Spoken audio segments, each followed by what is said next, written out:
Monsieur le Président, Monsieur le Préfet. Voilà, je suis là.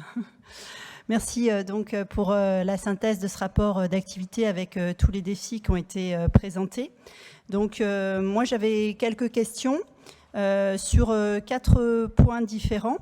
Le premier point, c'est sur la stratégie de lutte contre la pauvreté. Dans le rapport d'activité, il est fait mention d'un certain nombre de contrats d'engagement jeunes signés, 2081 précisément.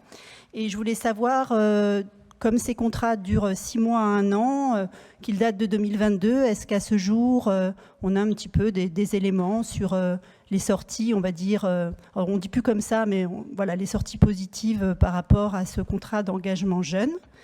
Je continue toutes mes questions, j'imagine. Oui, je pense que ça... Alors le deuxième point, c'était sur la prévention par rapport aux violences conjugales. On a parlé souvent dans cette assemblée des postes d'intervenants sociaux en commissariat et gendarmerie.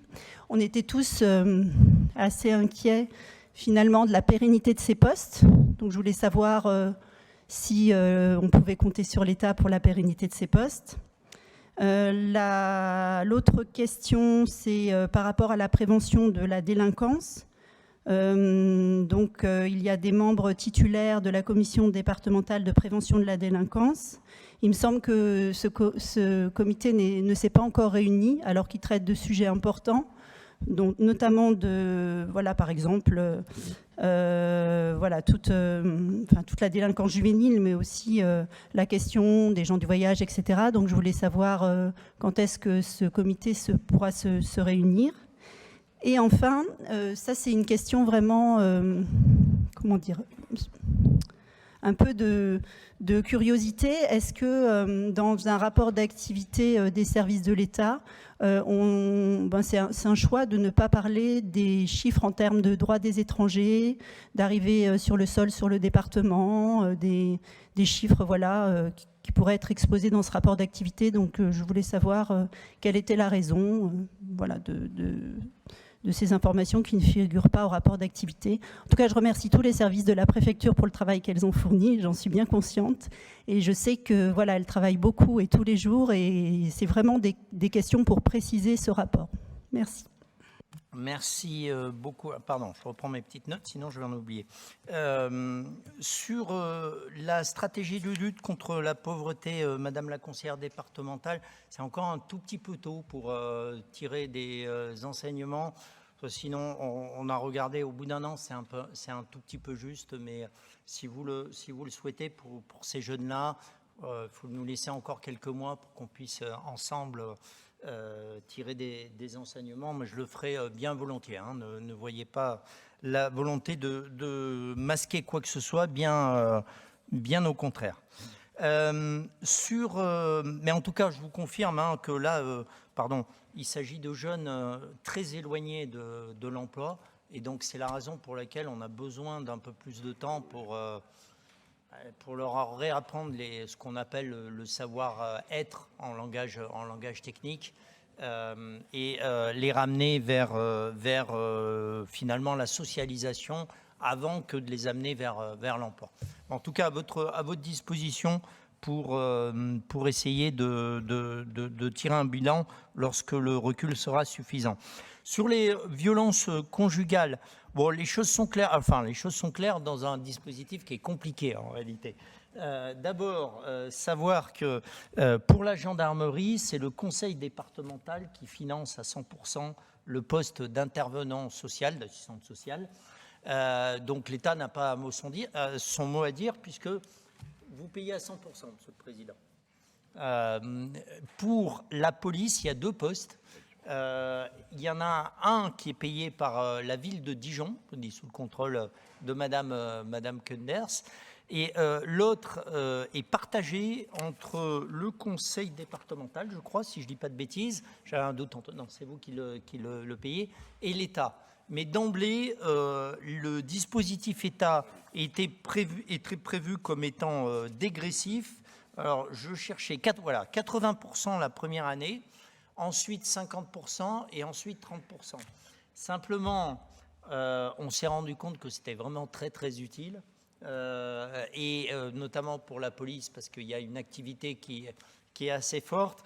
Et donc, le secrétariat général de prévention de la délinquance fait son possible pour essayer de maintenir le financement au moins à hauteur d'un tiers, de 30%, pour les prochaines années, mais je n'ai pas encore d'informations totalement stabilisées.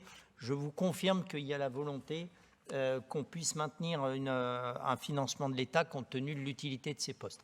Moi, personnellement, je suis persuadé que ça vient en complément de l'action des services de police, que ça leur permet d'être déchargés de situations sociales liées ou non d'ailleurs à des faits de délinquance, et que ça apporte un vrai plus dans l'action des policiers. En tout cas, tant du côté des policiers et des gendarmes, c'est ainsi que positivement c'est regardé.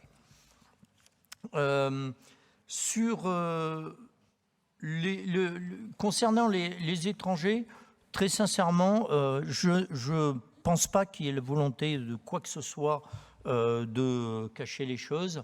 Les chiffres sont à disposition, si ça vous intéresse, je peux les donner. Comme vous le savez, ô combien le conseil général, départemental, pardon, il m'arrive de temps en temps de retourner à l'ancienne appellation. Le conseil départemental est conscient, puisqu'il en a les effets directs, de la très forte augmentation du nombre de mineurs étrangers isolés, qui est un enjeu, qui est une augmentation qui accompagne en même temps l'augmentation des flux généraux sur l'immigration. Moi, j'ai déjà donné ce chiffre publiquement. L'année dernière, on a eu plus 40% de demandeurs d'asile dans le département. D'ailleurs, c'était pareil au plan régional. Et évidemment, les mineurs non accompagnés, comme on dit un peu pudiquement, en réalité des mineurs qui sont seuls, ils font partie de ces flux-là et vous les voyez arriver au département. Donc voilà, c'est quelque chose, vous le savez, c'est un sujet difficile. Moi, ce que je dis, c'est que par-delà les procédures qui sont, je rappelle, qui sont des procédures, c'est les lois de la République que j'applique. J'essaye de les appliquer sans jamais oublier que derrière, il y a des hommes et des femmes. Pour les mineurs, de toute façon, on a obligation de les prendre en charge. Il y a des belles histoires qui peuvent aussi s'écrire. On l'a vu récemment. Moi, lorsque je suis saisi d'un cas, je regarde toujours avec humanité, dans le respect des lois de la République, puisque c'est mon rôle, ma fonction, mais toujours avec humanité, en tout cas, en essayant de voir exactement où était le parcours, quelle était la volonté d'insertion ou pas. En tout cas, sachez qu'il n'y a nulle volonté de dissimulation, mais qu'en même temps, j'ai conscience que c'est un sujet très très sensible, sur lesquels je pense on se rejoint dans les grandes lignes, mais où on voit qu'une exploitation est toujours possible par certains.